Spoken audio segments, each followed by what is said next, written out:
गहने नहीं मिले, दुल्हन का शादी से इनकार। दुल्हा दुल्हन ने की स्पार्कल गन से आतिशबाजी, मंडप में जेवर न देखने पर लड़की भड़की, बोली मैं कतई शादी नहीं करूंगी। बलिया में दुल्हन ने शादी से सिर्फ इसलिए इनकार कर दिया क्योंकि दूल्हे के घर वालों ने चढ़ावे में गहने नहीं लाए थे। रविवार शाम को बारात आई, बैंड बाजा बजा, आतिशबाजी हुई, जमकर डांस और नाश्ता हुआ, द्वार चार की रस्म हुई। रिवाल्विंग स्टेज पर दुल्हा दुल्हन ने एक दूसरे को बरमाला पहनाई, फिर स्पार्कल गन से आतिशबाजी की। शादी के मंडप में गहना न देखने पर दुल्हन भड़क गई। उसने शादी से इनकार कर दिया। उसने कहा कि मैं कतई शादी नहीं करूंगी। घर पर घंटों पंचायत के बाद मामला थाने तक पहुंच गया, मगर लड़की अपनी बात पर अड़ी रही। इसके बाद बारात को बिना दुल्हन ही लौटना पड़ा। पूरी घटना बांसडी कोतवाली के गांव की है। दुल्हन बीएससी फर्स्ट ईयर की छात्रा है। 1 साल पहले विशाल से उसकी शादी घर वालों ने तय की थी। विशाल स्वास्थ्य विभाग में संविदा पर नौकरी करता है। शादी को लेकर दोनों परिवार खुश थे।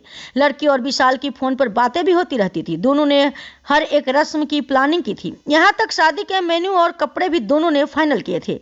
रविवार शाम 6 बजे बारात आई। बारात घर से 300 मीटर दूर रुकी थी। दुल्हन के घर वालों ने भारी भरकम टेंट लगवाया था। नाश्ते का इंतजाम भी बेहद अच्छा था। गांव की महिलाएं दरवाजे पर मंगलचार गा रही थी। पूरा गांव गानों की धुन से गुलजार था। नाश्ते के बाद दूल्हा रथ पर बैठकर द्वार चार की रस्म के लिए निकला।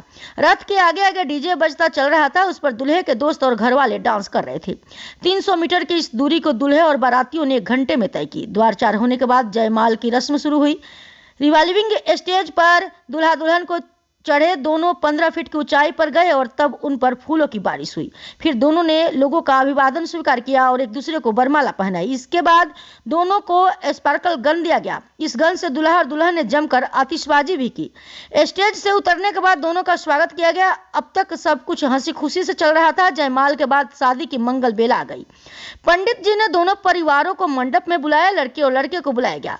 गुरहत्थी रस्म, जब लड़का पक्ष लड़की के लिए लाए गहने देता है, शुरू हुई। दुल्हन के घर वाले रस्म देखने के लिए आ गए। हर कोई यह देखना चाहता था कि लड़का पक्ष की तरफ से कितने थान गहने लाए गए हैं, मगर दूल्हे के घर वाले एक भी थान गहने नहीं लाए थे। इस पर दुल्हन के घर वालों ने नाराजगी जतानी शुरू कर दी। तभी दुल्हन मंडप से उठ खड़ी हुई और शादी से इनकार कर दिया। इसके बाद मानो हंगामा हो गया। लड़की के घर वालों ने जब इसके बारे में पूछा तो लड़के ने कहा कि सोनार की अचानक मौत होने की वजह से वे गहने नहीं ला सके हैं। उसकी इस बात पर लोगों को यकीन नहीं हुआ और विवाद बढ़ने लगा। आखिरकार लड़की ने साफ कह दिया कि मैं शादी नहीं करूंगी। उसने कहा कि ये लगातार झूठ बोल रहे हैं, इसलिए उनकी बातों पर यकीन नहीं किया जा सकता। इसके बाद पहले घर पर घंटों पंचायत हुई थी। इसके बाद पुलिस बुलाई गई। फिर पुलिस वाले दोनों पक्षों को थाने ले गए। यहाँ पर घंटों पंचायत चली। इसके बाद प्रभारी निरीक्षक स्वतंत्र सिंह ने की लड़की की तरफ से दिए गए फ्रिज, कूलर, वॉशिंग मशीन आदि वापस कराए गए। शादी में हुए खर्च को भी लड़के वालों को देने के लिए लिखा पढ़ी हुई। लड़के वाले 1,07,000 रुपये देने के लिए राजी हुए। लड़की के पिता ने बताया कि लड़का संविदा पर काम भी नहीं करता और झूठ बोलकर शादी कर रहा था।